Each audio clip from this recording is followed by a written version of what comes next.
Friends, welcome to रे Studios. आज हम बात करेंगे फ़िल्म भूल भुलैया। 2007 में एक फ़िल्म थी, बहुत ही अच्छी फ़िल्म थी। लेकिन उसका एक ऐसे टॉपिक के बारे में आज हम डिस्कस करेंगे, शायद सबके अंदर एक कन्फ्यूजन रह गई है फ़िल्म को देख के। जितनी बार भी देखो, एक कन्फ्यूजन हमेशा रह जाती है। वो क्या कि जो फ़िल्म में विद्या बालन का कैरेक्टर था, क्या एक हॉन्टेड था वो? यानी कि उसके अंदर कोई भूत था, या फिर उसको एक मानसिक बीमारी थी? तो ये कन्फ्यूजन हमेशा हर एक के मन में रह जाता है। तो आज हम इसी के बारे में बात करेंगे, सारे पॉइंट्स बाय पॉइंट्स बात करेंगे और सारा कन्फ्यूजन आज दूर कर देंगे। तो उसके लिए पहले हमें जानना होगा फ्रेंड, जो मंजूलिका का करैक्टर दिखाया है जो, वो क्या चीज़ थी?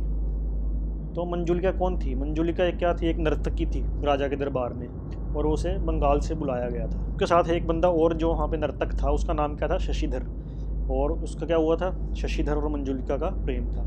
अब यही बात क्या राजा को पसंद बिल्कुल नहीं आई, क्योंकि राजा भी मंजूलिका को पसंद करता था।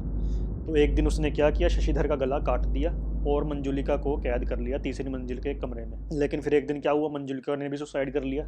उसकी लाश लटकी हुई मिलती है, लेकिन साइड में उसके लाश के साथ एक सुसाइड नोट मिलता है, जिसमें लिखा होता है कि वो उस राजा को और आने वाली उसकी किसी भी पीढ़ी को चैन से राज करने नहीं देगी।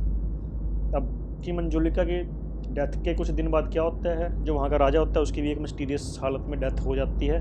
कैसे होती है किसी को कुछ पता नहीं। ये सब देख के क्या होता है, फिर वहाँ के लोग क्या करते हैं? उस कमरे को, तीसरी मंजिल वाले कमरे को बंद कर देते हैं, और मंजूलिका और कहते हैं कि शशिधर की जो आत्माएं हैं वहाँ पे वो कैद हो गई हैं, उस कमरे से बाहर नहीं आएंगी, उस कमरे को खोलना बिल्कुल नहीं है। ये हमारे पास मंजूलिका की स्टोरी बैकग्राउंड में जो बताई जाती है हमें। अब अवनी, यानी कि जो विद्या बालन का करेक्टर था, उसका नाम था अवनी।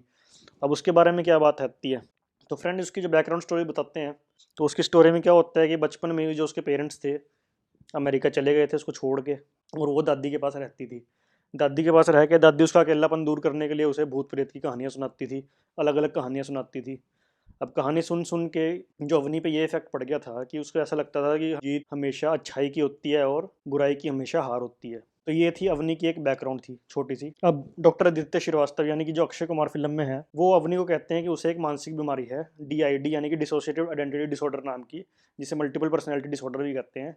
उसमें क्या होता है कि एक इंसान के अंदर एक से ज़्यादा पर्सनैलिटीज़ रह रही होती हैं। तो अब बात यह है कि जो डॉक्टर आदित्य यानी कि जो अक्षय कुमार है, वो कौन कौन से पॉइंट्स अपने देते हैं कि उसको एक मानसिक बीमारी है अवनी को। देखिए, सबसे पहले तो वो उसके बचपन के बारे में बताते हैं, वही सारी बातें कि उसके पेरेंट्स जो थे उसको छोड़ के, अकेला छोड़ के अमेरिका चले गए थे, वो दादी के पास रहती थी, कहानियाँ बहुत सुनती थी, कहानियों के जो कैरेक्टर से वो प्रभावित हो जाती थी।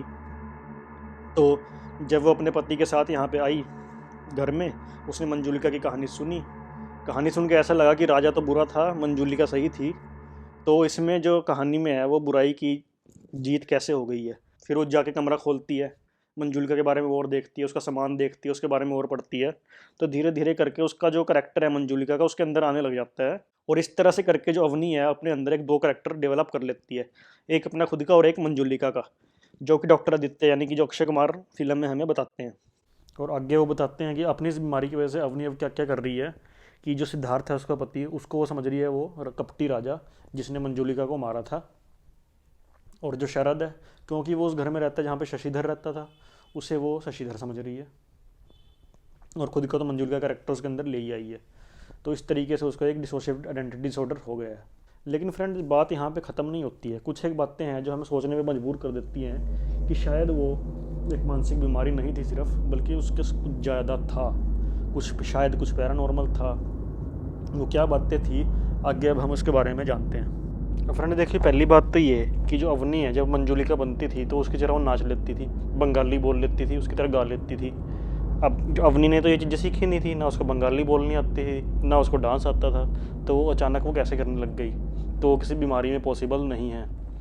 अब फ्रेंड दूसरी बात क्या थी, आपने एक सीन देखा होगा कि वो बेड को उठा लेती है। इस बीमारी में ऐसे एक्स्ट्रा पावर्स नहीं आती।